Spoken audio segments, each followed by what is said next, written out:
this is Rochelle, and you're watching Box F1 Pod. Welcome to the third race of the 2026 season and my first Box episode of the season, the Japanese Grand Prix. I had a bit of a family emergency, so was not able to do anything for the Chinese Grand Prix and the Australian Grand Prix, but I am back and ready to go.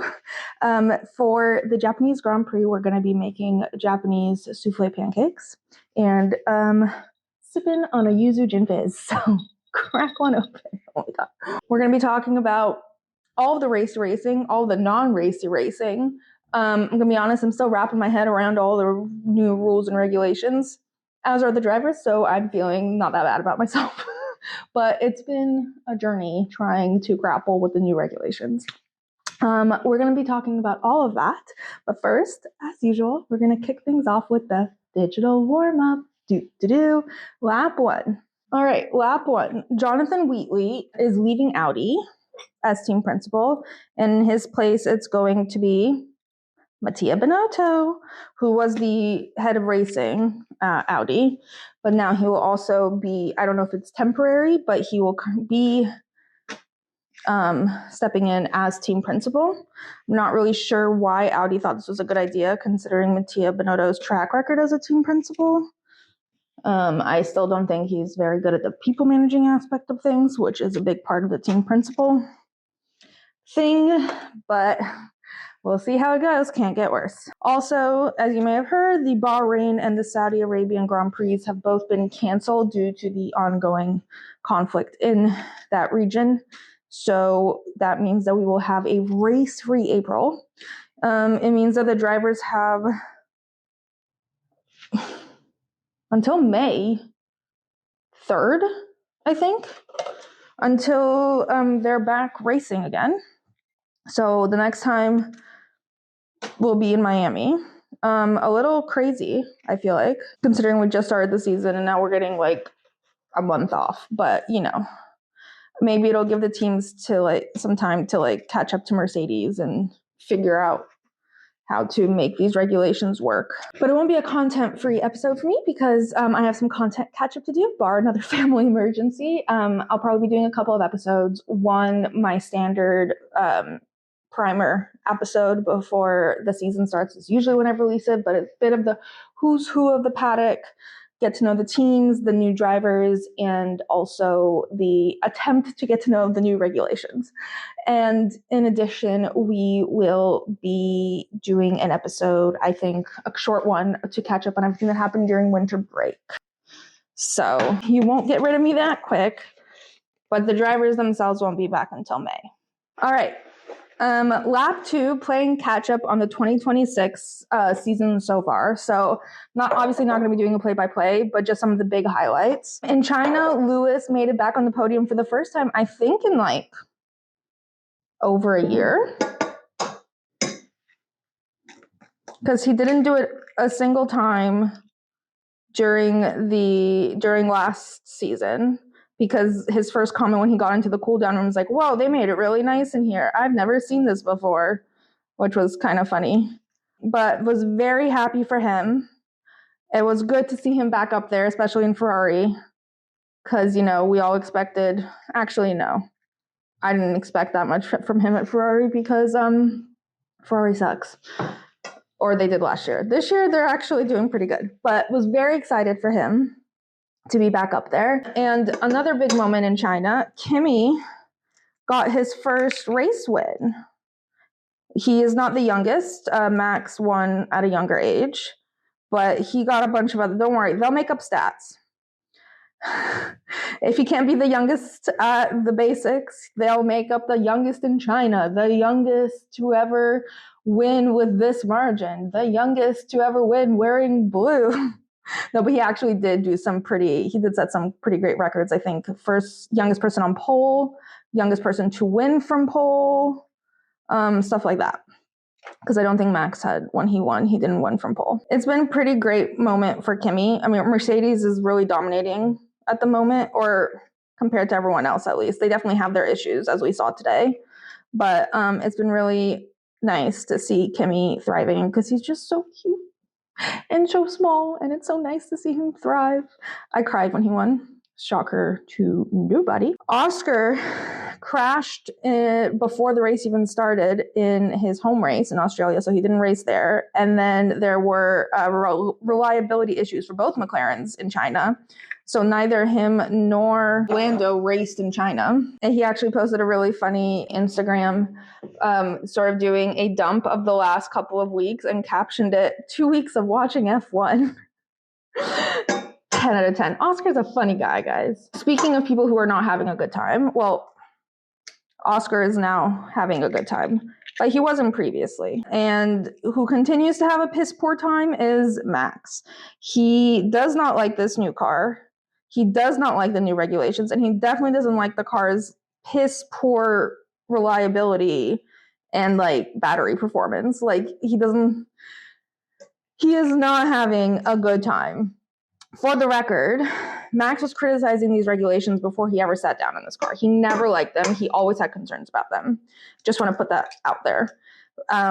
However, obviously, I think being mid to low on the grid is not helping his mood at all.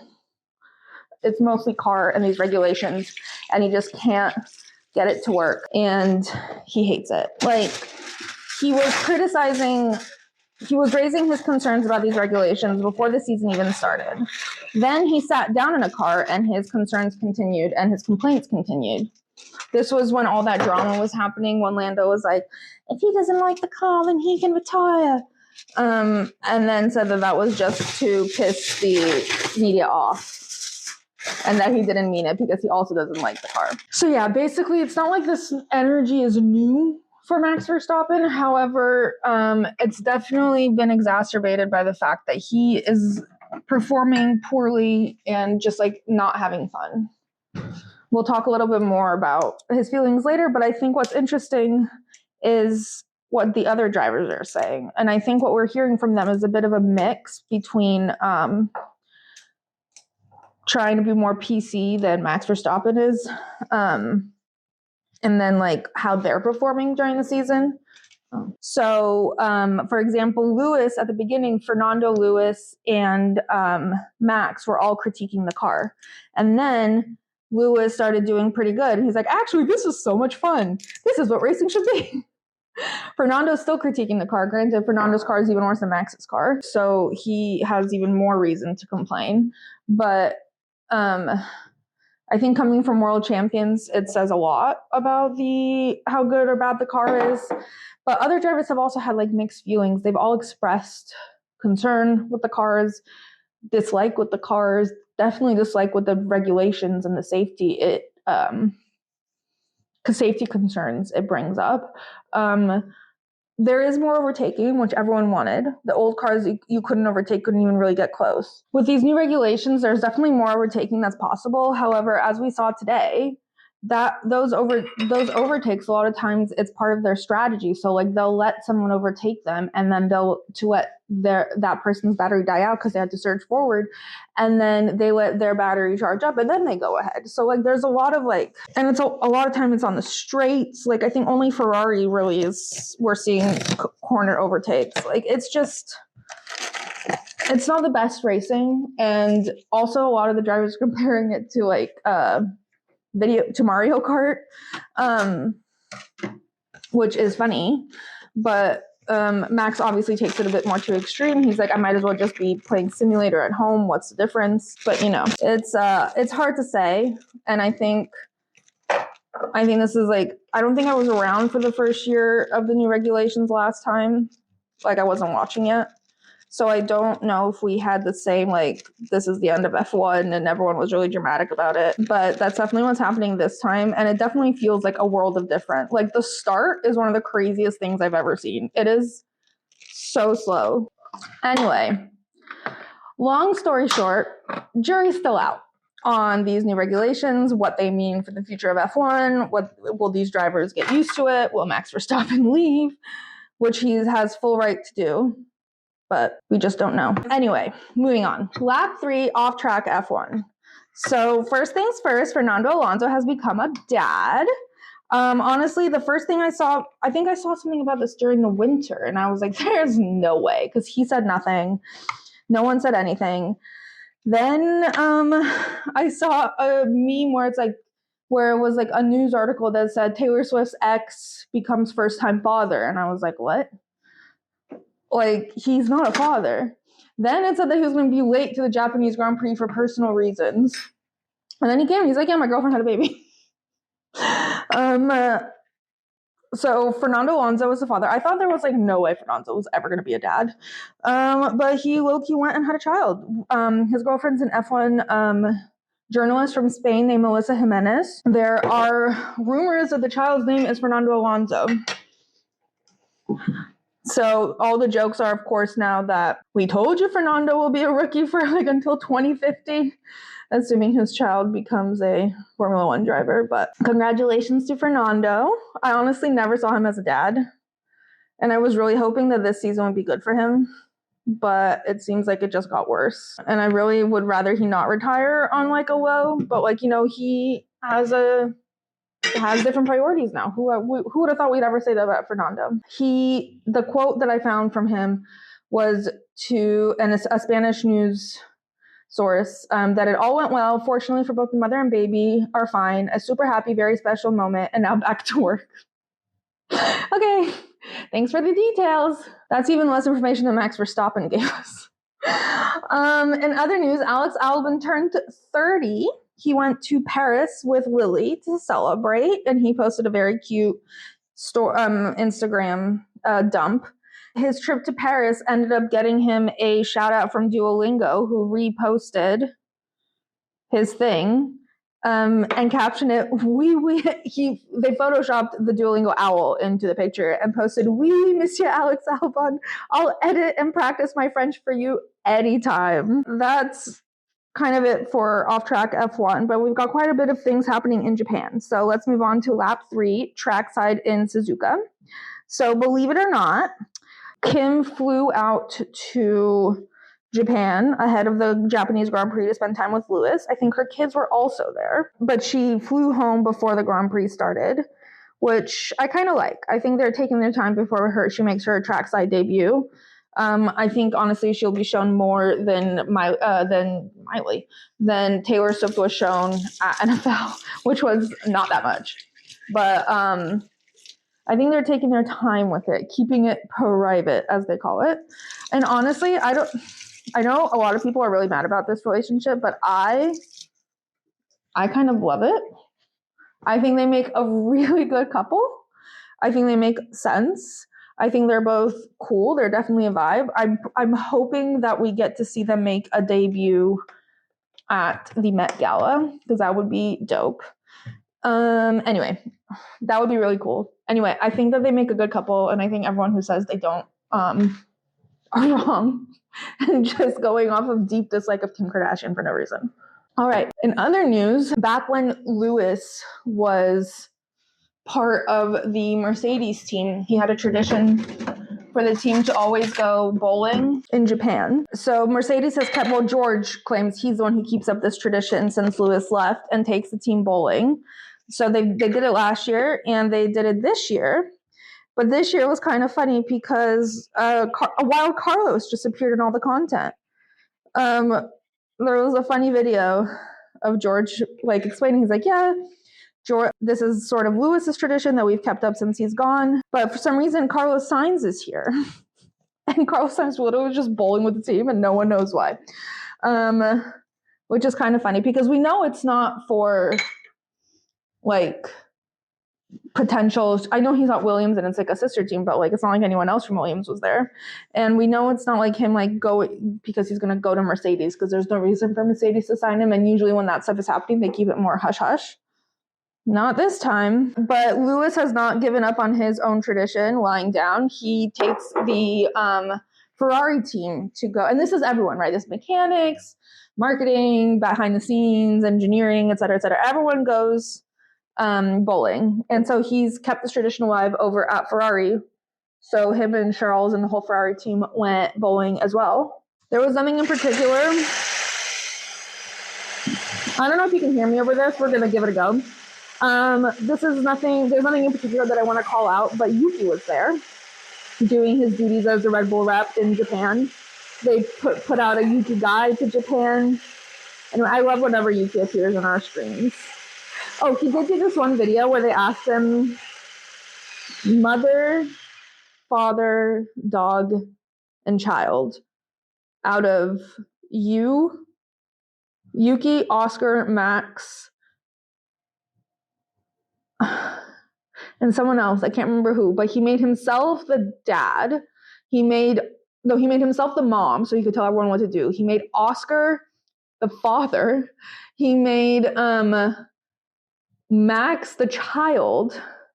And I think I can't remember who was the dog, but it was funny and not at all what I was expecting. As someone in the comments said, Yuki's mother would be happy with this. I mean, Oscar's mother would be happy with this. So Max got in a thing with a journalist. Basically, there's this British journalist whose name I don't remember. I apologize. Oh, I think it was Giles. Most British name ever. Who last year at Abu Dhabi asked Max in the last press conference how he felt about Spain, if he felt Spain ruined his chances at the World Championship. And that really pissed Max off last time because, of course, we couldn't see anything, but in theory, this journalist was smirking as he asked this question, which Max took offense to. And during the press conference, the individual press conferences of the drivers do, not the team, not the group press conferences, but in his individual one in the Red Bull paddock or whatever, when all those, when they showed the phones all shoved in his face, he was doing that and he saw that journalist and he's like, I'm not saying a single word until that guy leaves. And the guy, and like the altercation, the conversation was posted multiple times where the guy was like, is this because of Abu Dhabi? And he was like, yes, I'm not answering any questions while you're here. The guy said he meant no ill harm. It's his job to ask difficult questions. Max was asked about it by a different journalist who said that, and he said to that journalist that the reason it upset him is because he was smirking, and clearly the question was with ill intent. He was like, I get asked stupid questions all the time, and I answer them because that's part of the gig, but he clearly had ill intent. He was trying to be malicious, and this was like the 30th time I've answered this question, and I've said I don't want to talk about it anymore. I've explained why that happened. I've apologized for it. Like, I was done. There was no reason for him to ask in the end of the year press conference again if I felt like I did that and then smirk. And he's like, and no one sees what's going on behind the camera, but I just don't want to answer his questions. I love that. I don't care if he's being a diva. I don't care if it's him setting boundaries. Max can basically do no wrong in my eyes. And that's toxic of me, and I don't care. Speaking of people who are a pleasure in the media, Ollie Bierman is also quite unhinged in his press content, but in a different way than Max. He just says the most ridiculous things. Like, one of my favorite things was last year when he didn't finish a race. He was asked why they retired the car, and he literally stared directly into the camera and went, then turned to his media person and like hid their mouths and like whispered something to her, and she whispered something back, and then he went back. He's like, to conserve the engine, and that was it. That was the most PR thing he's ever done. I don't know. It was really funny to me. But this time, so this was actually in China, I think. He had an incident on track, and he was asked about it after in the media pen. And they were like, so what about that incident? He's like, oh, you mean when I almost killed him? I mean, fuck. I mean, that's not what I meant. What I meant was, damn. It was so funny. But today, or in Japan, the moment that was funny to me was during the press conference, he was asked if he's happy with how the season's going so far, because before Japan, he was 5th in the Drivers' Championship. And he was like, I mean, yeah, like everything is going good. We have everything to be happy. We have so much to be happy with, like the reliability. And then did the most, like, it was like the most audible side eye I've ever heard. Like, just fully, like, almost his whole body side-eyed Lando, who was sitting next to him, and then he starts giggling but keeps answering the question, like he never says it out loud. It was so funny. And then in other news, so the final thing I want to say is the Williams podcast is one of my favorite things that ever happens. It's just like, it just reaffirms how much I adore Carlos and Alex. Every time they're just left to just like talk, they just say something that makes me love them more. And it like reminds me why they're like personality-wise, I think 2 of my favorite people on the grid. But most recently, they were talking about their favorite TV shows that they were forced to watch as kids because of their sisters, and they just started listing like every show that I grew up on. There was a mention of Kim Possible, Hannah Montana, Lizzie McGuire, iCarly. I watch iCarly less, but I'm not a Disney Channel girl. But and then Carlos, like, you know when Carlos starts thinking and his whole face is like, and he just fully doesn't process everything that's going on, and Alex is like still mentioning TV shows, and Carlos is fully zoned out. He's like, what's that show about the woman with tails? And Alex immediately goes, H2O. He's like, I like that one. And then Alex goes, oh, you know what else is good? That's So Raven. And then does the eye thing, like directly into the camera, like he's having a vision. So good. Okay, well, that's it for the digital warm-up. On to analysis. Gonna finish the egg whites, then I'm gonna push it all together. Fold in the cheese. Fold in the egg whites into the egg yolks, and then we're gonna fry. Oh, I forgot to have the flour there. Damn it. This is not going well. All right, catch you in a second for the analysis. Bye. Okay, on to analysis. So quali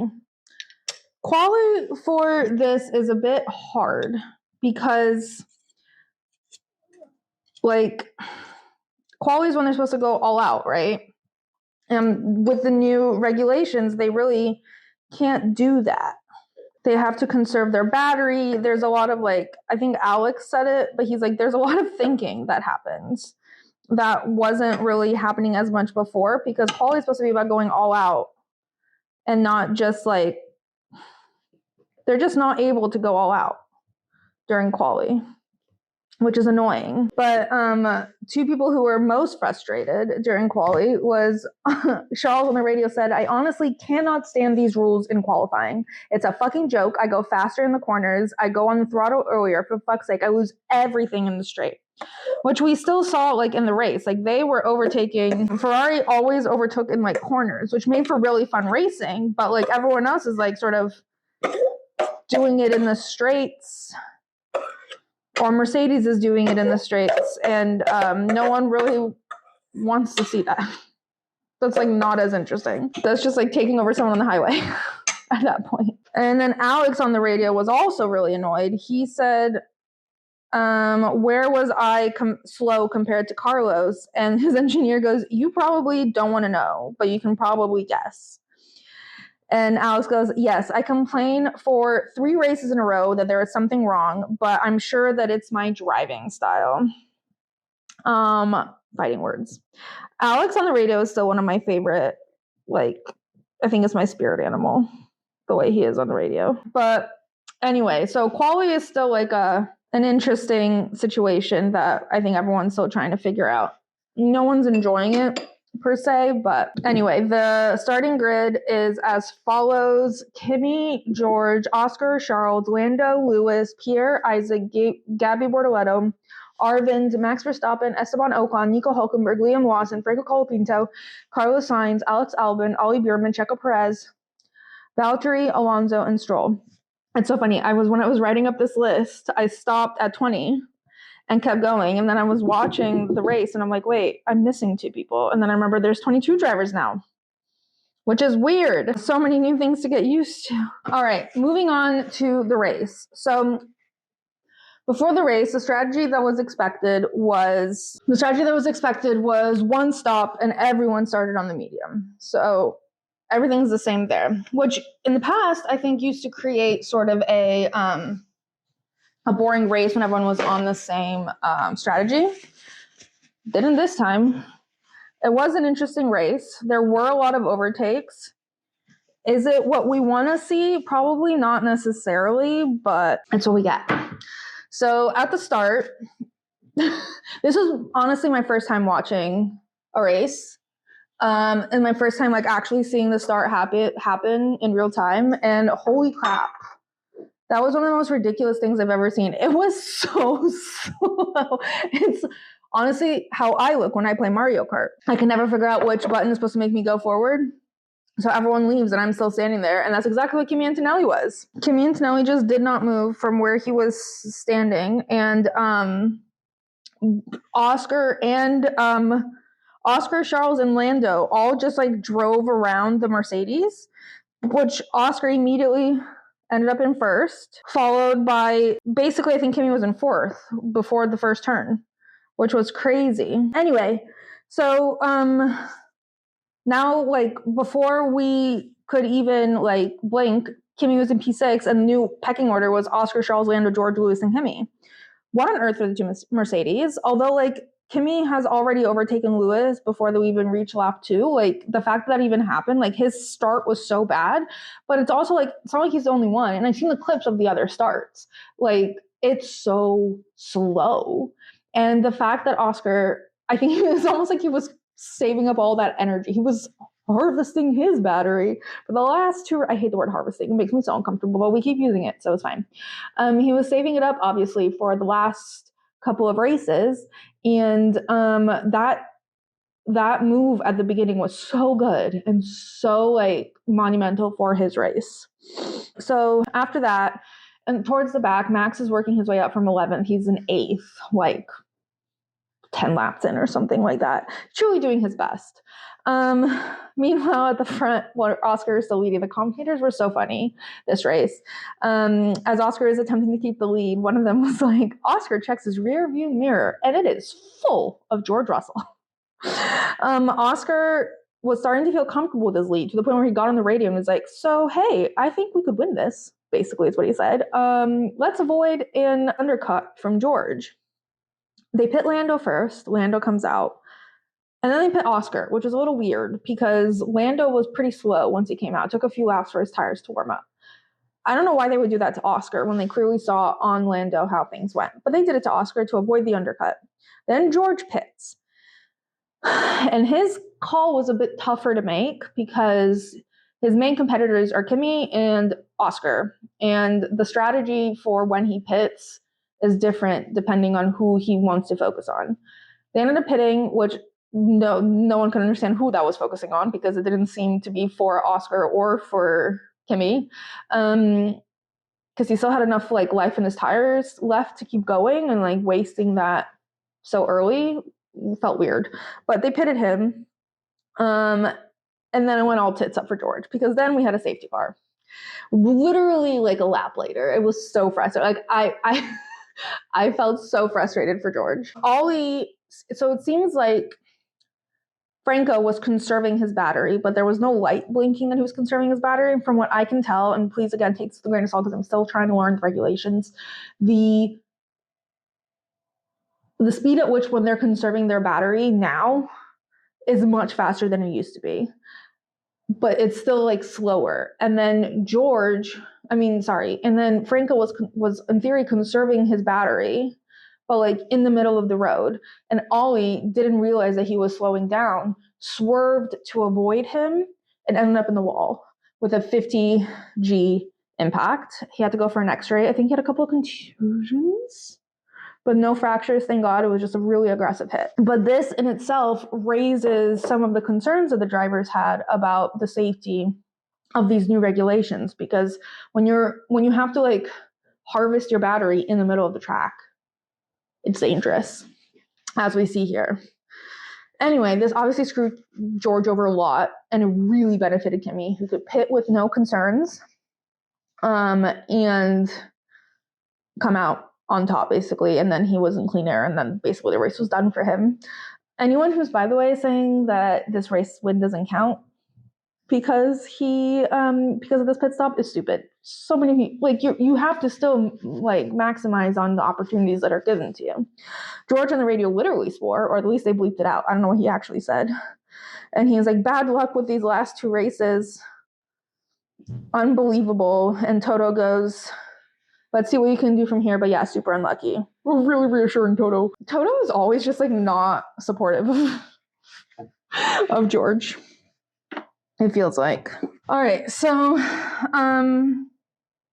anyway, George was the most obvious loser. He was the biggest loser in the safety car, but there were other people who lost. A lot of people pitted right before because that was like the pit window. So a lot of people failed out, but Kimi was definitely the biggest winner out of all of this.